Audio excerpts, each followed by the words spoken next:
Hello friends, welcome to GT Science tutorial. In my previous video, I had explained about pressure. In this video, I will explain what liquid pressure is, I will explain a derivation related to liquid pressure and I will solve a numerical problem. But before that, if you haven't done it already, please subscribe my channel and press the bell icon so that you will never miss an update from me. So let's start.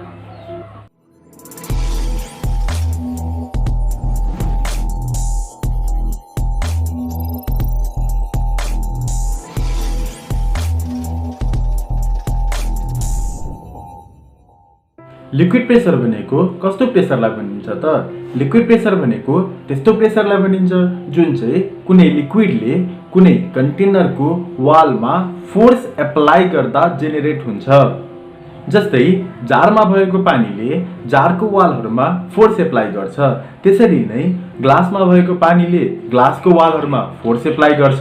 त्यसरी नै कुनै पनि लिक्विडले आफ्नो कन्टेनरलाई touch हुने भागमा force apply गरिरहेको हुन्छ, जसले गर्दा लिक्विड प्रेसर जेनेरेट हुन्छ। अब यही कुरा एक्जाममा आयो भने कसरी लेख्ने त्यो हेरौं। Now in examination, if the question comes what is liquid pressure and derive the formula for liquid pressure, then you need to write the following things. First of all, you need to start from here.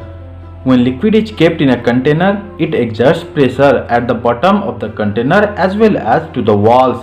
That means wherever the liquid touches to the container, it exerts pressure there. Then the definition of the liquid pressure will be the force applied by liquid to the walls of the container is called liquid pressure. This is the definition of liquid pressure that you need to understand and you need to write in examination. Now let's see the derivation of the liquid pressure. Here we will derive a formula for liquid pressure by which we can calculate the pressure exerted by the liquid on the wall of the container. First of all, let's see the figure over here. Here liquid, you can say water, is kept in a container. The density of the liquid is D and depth or height of the liquid is H. Here the weight of the liquid is mg.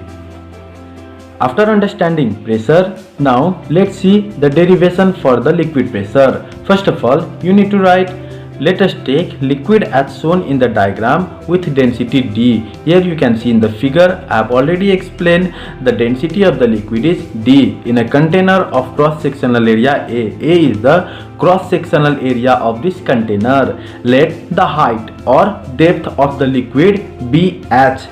Here I have already said that the height or depth of the liquid is H.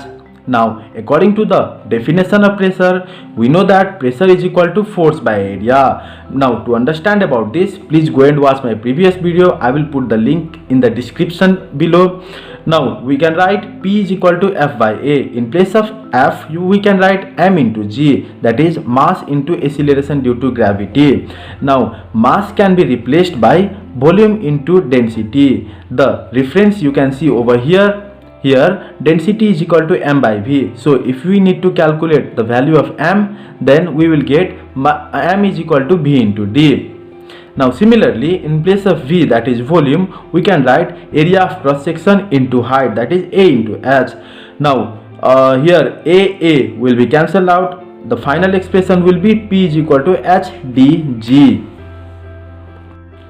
Here P represents pressure, D represents density of liquid, H represents height or depth of the liquid and G represents acceleration due to gravity. By using this formula, we can calculate the liquid pressure. Now there is a note for you, that is for water, density in CGS system is this much, that is 1 gram per centimeter square, but density in SI system is this much, that is 1000 kilogram per meter square. Now after the derivation, let's see on what factors does the liquid pressure depends. From the formula of liquid pressure, that is P is equal to HdG, we can conclude that when the density, that is D, and the acceleration due to gravity, that is G, are kept constant, then pressure exerted by liquid is directly proportional to the depth or height of the liquid column, that is P is directly proportional to H. From this we can see here, when height increases the pressure increases, and when height decreases the pressure also decreases. Now let's see the second factor on which liquid pressure depends, that is when height h and acceleration due to gravity g are kept constant, then pressure is directly proportional to the density of the liquid, that is pressure is directly proportional to d, that is density. From here we can see that if height and acceleration due to gravity are kept constant, then if d increases, that is density increases, the pressure will increase, and if density decreases the pressure will decrease. Similarly, let's see the third factor on which liquid pressure depends, that is when height h and density d of the liquid are kept constant, then pressure is directly proportional to acceleration due to gravity, that is g, that is pressure is directly proportional to g, that is acceleration due to gravity. This point tries to say that when height and density are kept constant, then if g increases p also increases, and if g decreases p also decreases. After understanding about liquid pressure, now let's see a numerical problem. The question is, a rectangular pond is completely filled with water. Calculate the water pressure at 4 meter depth. If the density of water is this much, use G is equal to this much.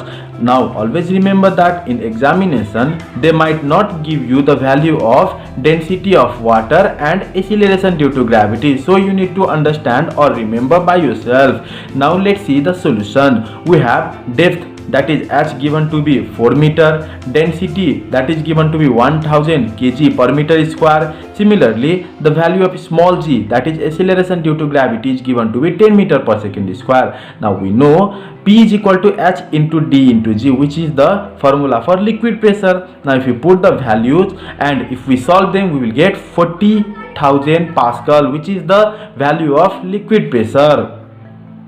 Thank you for watching the video. Please like the video and share this video to all the students of class 10.